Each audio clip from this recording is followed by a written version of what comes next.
제목과는 달리 신혼부부의 결혼 의식 이야기도 아니고 조개구이 맛집이나 행사 이야기도 아닙니다. 혹시나 해서 미리 말씀드립니다. 이번 동영상에서는 신혼부부의 조개구이 이야기를 예로 들어 인류의 의식의 초점과 범위, 영성의 단계에 대한 지식을 나눠보고자 합니다. 10년 전 신문에 나온 컬럼인데 그냥 읽기에는 너무나 현실적이고 또한 사람들의 심리 구조와 대인관계에 대한 교훈을 주고 있어서 아직도 잊지 않고 있는 이야기입니다. 저도 스스로 경험한 바가 있어서 이야기에는 100% 공감합니다. 결혼한 지 6개월 된 신혼부부가 연휴를 이용해서 서해안 바닷가로 1박 2일 여행을 떠납니다.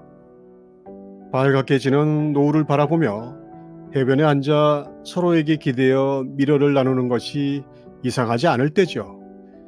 여기까지는 우리의 상상 그대로입니다.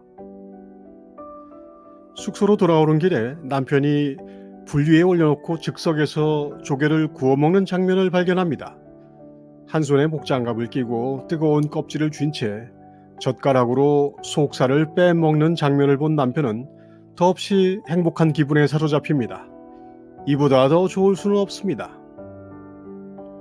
야, 저거 괜찮겠다. 조개구이가 정말 맛있어 보이는데 우리 가볍게 소주 한잔하면서 조금만 먹을까? 아내가 말합니다. 저녁 먹은 지도 얼마 안 돼서 배도 부른데. 근데 너무 비싸네. 내일 가는 길에 포구에서 사다가 집에 가서 먹자. 저 가격이면 더 좋은 걸로 2배는 먹을 수 있어. 뭐 이런 경우는 흔하죠. 여러 선택지가 있긴 하지만 이 정도는 아주 사소한 의견의 차이일 뿐이라 6개월 차 신혼부부에게 대단한 문제가 될 수 없을 겁니다. 그러자 말자 하다가 숙소로 돌아가 맥주를 한잔하거나 아니면 1인분만 시켜서 맛만 보고 갔을 수도 있습니다. 그런데 이 부부는 그렇지 않았나 봅니다. 조개구이를 먹느냐 마느냐를 두고 벌인 사소한 의견 차이는 결국 심한 부부싸움으로 이어졌습니다. 그날 밤 남편은 정말 이상한 여자와 결혼했다고 생각했고 아내는 화를 내는 남편을 도저히 이해할 수 없었습니다. 이게 어떻게 된 일일까요? 여러분은 이런 경우를 경험해 봤습니까? 아니 뭐 그런 일로 다투냐고 할 수도 있겠고 그런 걸로는 싸우는 게 낫다 그러다 정이 드는 거라고 할 분도 있을 겁니다. 하지만 꽤 많은 경우에 사람들은 상대방이 왜 그러는지를 이해하지 못해 괴로워합니다. 심리학에서는 이런 상황을 견주어 우리가 관계에서 고통을 받는 것은 서로 다른 1인칭의 세계에 살고 있기 때문이라고 말합니다. 자신이 보는 세상을 남들도 똑같이 볼 것이라고 생각하고 자신이 하는 생각을 남들도 똑같이 할 것이라고 믿어 의심치 않는 것이죠. 여기서 인정받으려는 욕구와 자존심 유지에 대한 욕구가 더해지면 조개구이를 먹고 말고는 중요한 문제가 아닌 것이 됩니다.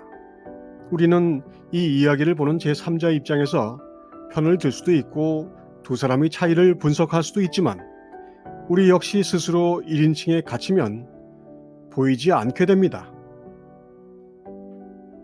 남편은 생각합니다.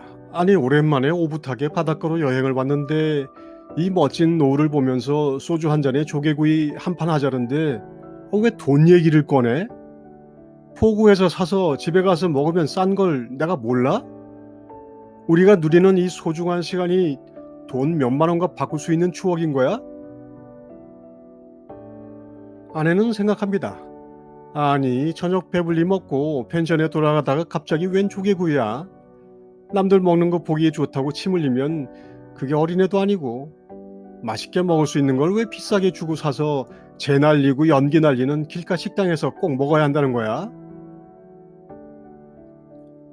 어느 쪽을 동일시하든 그야말로 완벽한 자기 주장이 정리되어 있어서 둘 다의 주장을 듣기 전에는 고개를 끄덕이게 됩니다.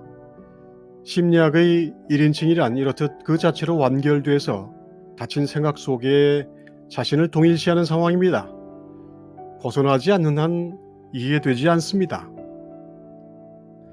인간 발달의 첫 단계들은 자기 중심적 단계들로 알려져 있습니다. 그 단계들은 아직 타인의 역할을 수행하거나 다른 사람의 시선을 통해 세상을 명확히 보거나 입장을 바꿔서 생각해 볼 수 없기 때문입니다. 타인의 입장에서 생각하지 않는 것이 아니라 그럴 능력이 없을 뿐입니다. 그런데 문제는 이런 1인칭의 세계는 대부분의 성인들에게 특별한 것이나 낯선 것이 아니라 일상적인 것이라는 점입니다. 사회적 관습, 상규, 문화에 따라 억제당하고 그래서 소통 룰에 따라 억지로 2인칭 세계를 접수하긴 하지만 내면까지 그것을 허락하지는 않습니다. 우리는 자주 봅니다. 토론하고 있는 두 사람을 보면 그들이 같은 것에 대해 이야기하고 있는 것이 아닐 때가 많습니다. 논쟁과 토론의 99%, 아마 거의 대부분에서 사람들은 같은 것에 대해 말을 하고 있지 않고 말을 같은 의미로 사용하지도 않으며 소통하지도 않습니다. 그 논쟁과 토론은 뭘 하고 있는 것일까요? 조개구이 대화와 같습니다. 당신은 날 전혀 이해하지 못하고 있어. 이참에 저의 예를 하나 들어보겠습니다. 물론 꽤 오래전 일이긴 합니다만 지금 봐도 눈에 선합니다. 여보, 아침에 나갈 때 폐지 갖다 버려. 새벽에 출근하면서 쓰레기까지 버리라고? 싫은데? 음식물 쓰레기도 아닌데 좀 버리면 안 되나? 출근하는 새벽은 좀 가볍게 나가고 싶은데. 알았다, 버리지 마. 누가 안 버린다고 그랬나? 아침에 싫다고 했지. 그러니까 버리지 말라고. 아, 내 참, 지금 갖다 버리면 되잖아. 퇴근해서 쉬는데 그런 거 시키기 싫었지. 난 지금이 좋고 아침에 버리기 싫다고. 당신은 당신 좋은 대로만 하지? 나한테 시키면서 왜 내가 좋은 대로 하면 안 되나? 문 닫아. 시끄럽다. 쓰레기 버리고 온다. 1인칭 세계에 갇힌 사람들은 겉으로는 대화하지만 실제로는 자기 주장만을 펼치거나 자기 방어만을 하고 있습니다.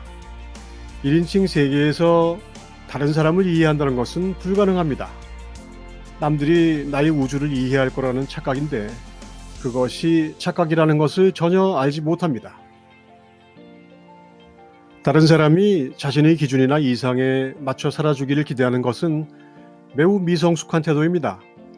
하지만 이것 또한 어쩔 수 없는 의식의 한 양상이며 단계 수준입니다. 어떤 개념이 의식의 어느 한 수준의 이해 범위 너머에 있다면 이 수준에 속한 사람들은 난 이해가 안 돼 라고 말합니다. 80억 분의 1이라는 세계에서 우리는 서로를 모르고 살아갑니다. 우리가 관계에서 고통받는 것은 1인칭의 세계 때문이 아니라 서로 다른 1인칭의 세계에서 서로를 안다는 착각까지 머리에 이고 살아가기 때문입니다.